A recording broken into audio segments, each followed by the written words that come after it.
Hello everybody, it is me, Kaylin, back with another awesome episode of the Sockness Spice. First of all, I do apologize. I have been out for a week, almost two, but I made it. It's Friday, it's still the week. Last week was just kind of hectic.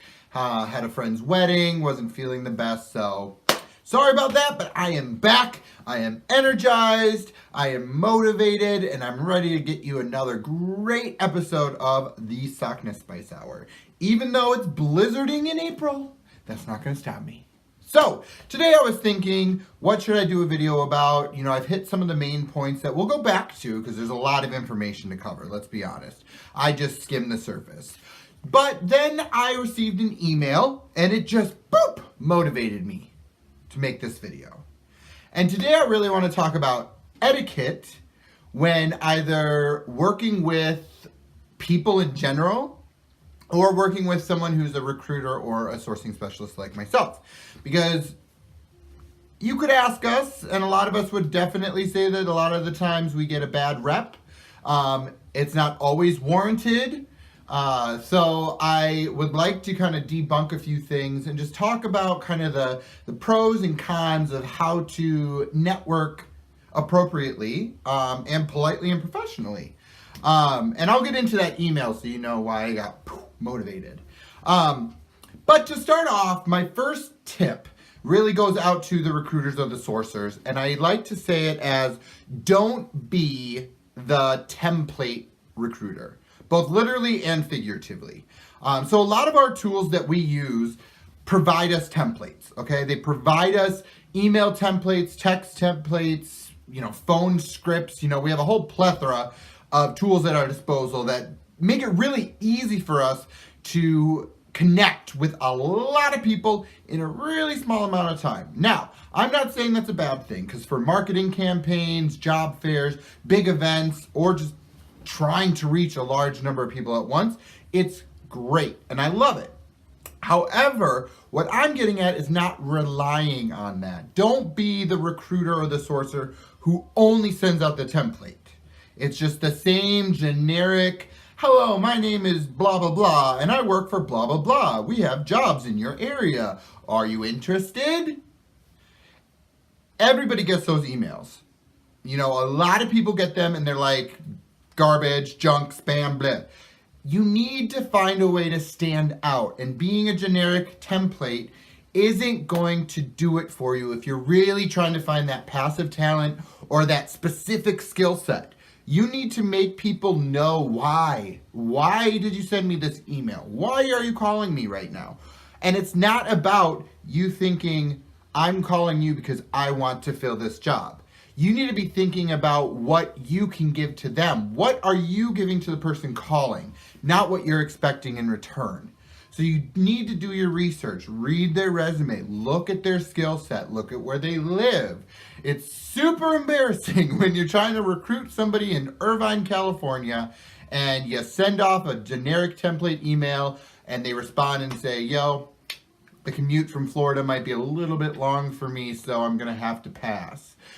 So do your research and make it unique. You can update templates. You can put a little twist on them, give them a little flavor, a little Sockness Spice, like I like to call it. I've gone as far as adding appropriate and professional looking memes or memes, I don't know what you want to call them, the little funny little pictures, and really just typing out what I want to say, who I am, what I can do for them beyond just giving them a job, because we have so many other tools that we can actually do for the folks that we talk with. So why not let them know? You might not be looking for a job right now, but I could help you with mock interviewing. I could help you build your resume or organize your resume to present in the future. I can just be a voice of reason if you have questions about the career world.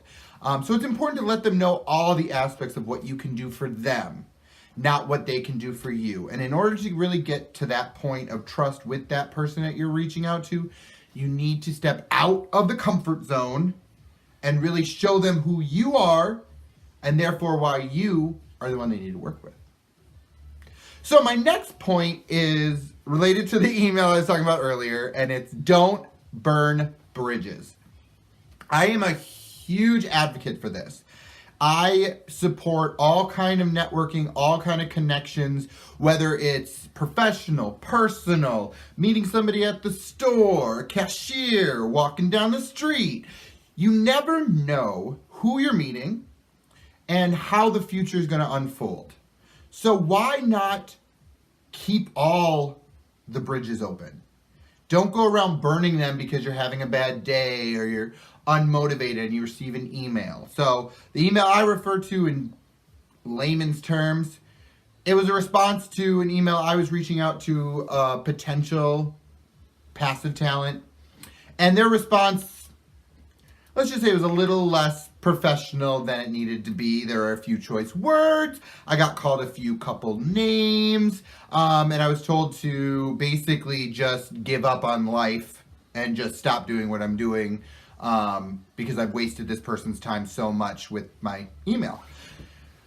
Now, I understand they might be having a bad day. I understand they might be upset about something, or they might just really hate the job that I was offering them for whatever reason. My point is, even if you are at that place, make sure you try your best to bite your tongue and stay professional. I don't mind if you don't want to talk to me. I don't mind if you never want to talk to me again. If you think I'm the dumbest person in the world, that's fine.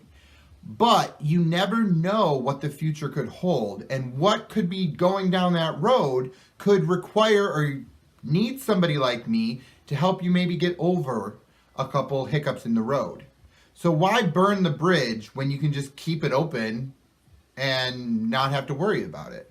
If someone tells me, hey, I'm not interested, thank you, please remove me from your email system, or, I'll contact you if I'm ever interested, I keep track of that. I put them on my list and I say, great, I'm not going to continually bombard you with emails to get you to be my friend. But you never want to just burn bridges.